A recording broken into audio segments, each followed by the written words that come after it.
tá, entre aspas, errado aí na situação. É por aí. O turno vai acabar amanhã, mas não vai, na verdade. Vamos falar de... Tem a ver com o assunto anterior isso, hein? Tem, com a organização, calendário, é isso. Lá em Goiânia, teve Atlético Goianiense e Bahia. E houve uma confusão por lá. O repórter André Guimarães vai trazer detalhes e o que rolou nesse jogo lá de Goiânia. Fala, André. Oi, Felipe, muito boa noite para você, para o amigo ligado na gente. Pois é, Atlético Goianiense e Bahia terminou em uma grande confusão aqui no estádio Antônio Ascioli, em Goiânia. Primeiro, eu preciso contar como foi essa partida, né, que se desenrolou no segundo tempo, com o Luiz Fernando, atacante do Dragão, abrindo o placar aos 14 minutos. O Bahia foi buscar o resultado só no último minuto de jogo. Aí é que começa a confusão. Antes de encerrar a partida, antes do Bahia chegar ao gol, o juiz marcou um impedimento. Quando ele apitou, o zagueiro Alex, do Atlético, tirou a camisa para comemorar, pensando que tivesse encerrado a partida. O Alex acabou expulso e depois, na cobrança de falta, no lance seguinte, já nos 53 minutos do segundo tempo, né, o último minuto de acréscimo, o último lance do jogo, o Bahia empatou com o Jean Lucas. Nesse momento, começa toda a confusão. Aí o juiz apitou o fim da partida, os jogadores do Atlético partiram para cima do árbitro, ele precisou ser escoltado pela polícia. Quando o trio de arbitragem ia saindo para o vestiário, a torcida jogou copo, outros objetos, uma grande confusão, enquanto o árbitro ia até o VAR para ver se tinha alguma agressão no lance de reclamação do árbitro, né? Enquanto ele checava, vários objetos foram atirados em campo e os jogadores do Atlético começaram um bate-boca com a torcida reclamando com eles pela fase também e por todo o desenrolar. Então o jogo acabou com a polícia escoltando o trio de arbitragem e também os jogadores do Atlético sendo contidos pelos membros da comissão técnica. Mas encerrou assim, né? 1-1, o Bahia buscou o resultado no final, pode dizer que não foi um mau resultado aqui em Goiânia, e o Atlético continua na zona de rebaixamento, tudo vai ser relatado em súmula. Felipe, com você. Valeu, obrigado pelas informações. Olha, eu vou morrer, não vou ver tudo, né? Cara, eu achei que eu já tivesse visto de tudo no futebol, mas a cada rodada, a cada semana, a gente é surpreendido aqui com algo novo. Eu nunca tinha visto isso. O zagueiro ser expulso porque tirou a camisa pensando que o árbitro tivesse apitado o final do jogo, mas na verdade ele tinha apitado um impedimento. Aí, com o jogador a menos, para azar do árbitro também. O árbitro, convenhamos, o cara é azarado, né? O tal de, olha aqui, ó, Luciano da Silva Miranda Filho. Aí, no lance seguinte, o último lance do jogo, sai empate do Bahia. Ele aplicou a regra, né? Mas será que não pode ter um pouco de sensibilidade? Aplicou a regra porque o cara pensou que tinha terminado o jogo, né? Ele levantou o braço. É um bom senso, né? Tem um bom senso. Eu acho, bom senso nessa hora, daí o Bahia ia questionar, mas o cara... E a regra? É difícil, né? Você vê se árbitro não é fácil, não. Olha, e para completar algo que eu, pelo menos de novo, nunca tinha visto, né? Deixa eu emendar. Rogério, boa noite. Queria falar desse resultado, desse ponto conquistado fora de casa, com muito sacrifício pelo Bahia. No último minuto do jogo, a gente, acompanhando ali na beira do campo, te viu reclamar diversas vezes sobre os erros de passe, sobre os erros do Marcos Felipe na saída dos tiros de meta e tantas outras situações. Queria saber de você por que o Bahia precisou sofrer para buscar esse ponto fora de casa. Boa noite. Boa noite. Sofrer nesse Campeonato Brasileiro, todo mundo sofre para conseguir resultados, né? E nem sempre são os triunfos, né? Acho que fizemos bons, fazendo uma análise do jogo, acho que vou tentar resumir para você. Os primeiros 23, 24 minutos, muito bom. O Atlético Goianiense não pegava praticamente na bola.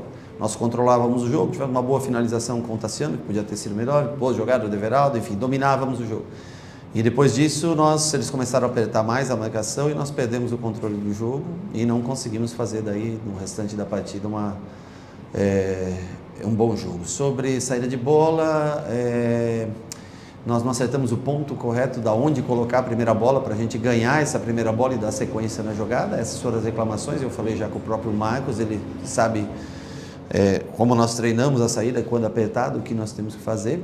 Sobre outra coisa, erros de passe, nós erramos realmente muitos passes e não tem nem a justificativa do gramado. o gramado é bom, não temos a justificativa.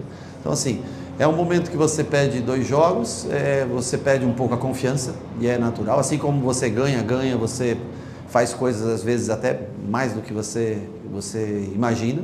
Quando você perde também, os jogadores sentem um pouco o jogo. Então, o que me estranha só é que nós fizemos 23 bons minutos, e depois o time aí caiu bastante de produção, errou muito passe, não teve controle do jogo, e aí as alterações até que surgiram efeito com garotos, com velocidade, e nós conseguimos o empate, que, analisando como resultado, logicamente a gente gostaria de sair vitorioso, mas dentro da circunstância que foi o jogo, pode ser um ponto que, e quem sabe mude a mentalidade, que traga essa confiança de volta, tendo em vista que nós temos um jogo extremamente complicado, difícil contra o Internacional no sábado à noite, né? Já que a cada 3 dias a gente, com alterações de tabela, quando a gente pede alteração, tem que pedir 10 dias antes. Quando eles alteram, eles podem alterar 5 dias antes e aí colocam jogos de 3 em 3 dias. Mas vamos seguir, não é fácil, é um primeiro turno com 31 pontos. Eu acho que antes de começar o campeonato ano passado eram 19 rodadas, 18 pontos, esse ano são 19 de 31. Eu acho que, claro, a gente lamenta porque o começo deu um número maior de pontos e esse fim de turno a gente cai um pouco de produção e cai de pontos, que a gente possa recomeçar um segundo turno e tentar manter esse nível de aproveitamento que foi o do primeiro turno, para que a gente possa chegar numa posição que nos dê algo importante no final do campeonato no mês de dezembro. Boa noite, Rogério. Você já respondeu diversas perguntas a respeito de Cauli, né? Sim. Porque o torcedor cobra o Cauli por conta do que ele fez em 2023, com a camisa do Bahia. Mas a que ponto, como foi falado na coletiva passada, de um possível banco ou algo do tipo, porque o que a gente percebe, não sei se você concorda, é que o Cauli não vem atuando bem hoje. Foi um desses atletas até que muito errou passe, muito errou tomada de decisão. Não é aquele cara que tem driblado perto da área e decidido como o ano passado. Como arrumar Cauli? Eu acho que é o que o torcedor mais quer saber. O que é que tem que ser feito para o Cauli? E se em algum momento, sim, é o banco que faz com que volte melhor, não sei. Olha, se a gente tiver outras oportunidades e se a gente achar que ele está cansado, se a gente achar que ele...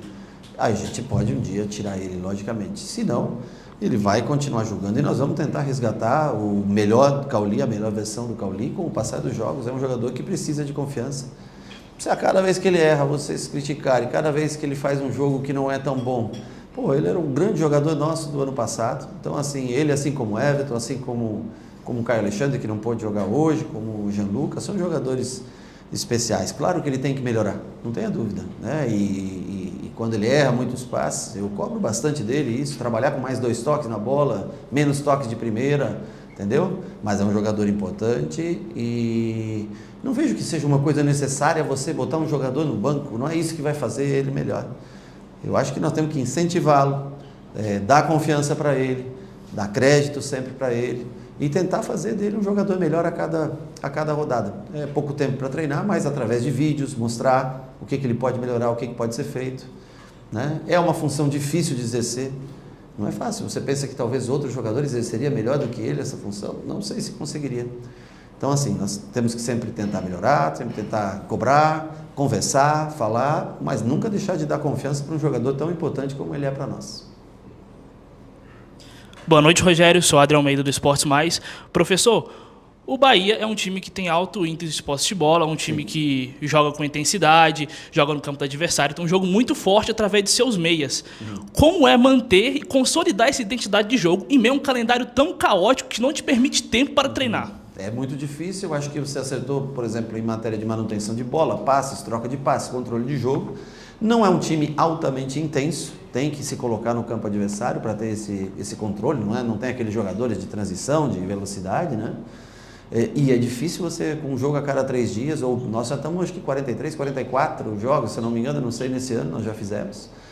E no começo do ano a gente alternava muito, porque também o campeonato baiano, né, a própria Copa do Leste são campeonatos ali você tem 3, 4 times que oferecem um nível parecido, o resto são times mais baixos, você pode rodar mais o elenco.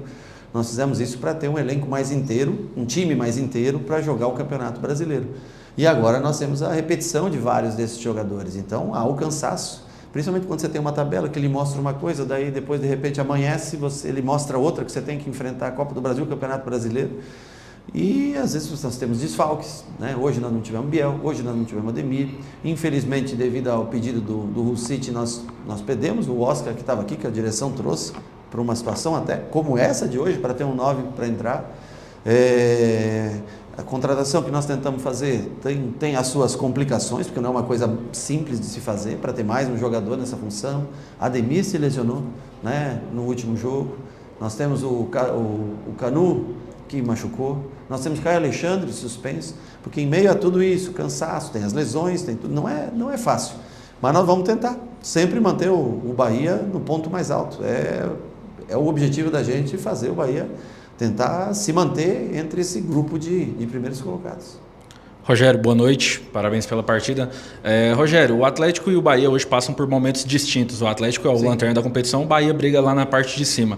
Eu queria saber se a postura do Atlético de ter buscado a partida te surpreendeu e qual foi a maior dificuldade que o seu time encontrou aqui em Goiânia hoje? Não, eu acho que o Atlético veio, no começo do jogo, se defendeu o quanto pôde nos primeiros 23 minutos. Praticamente não tocou na bola no começo do jogo.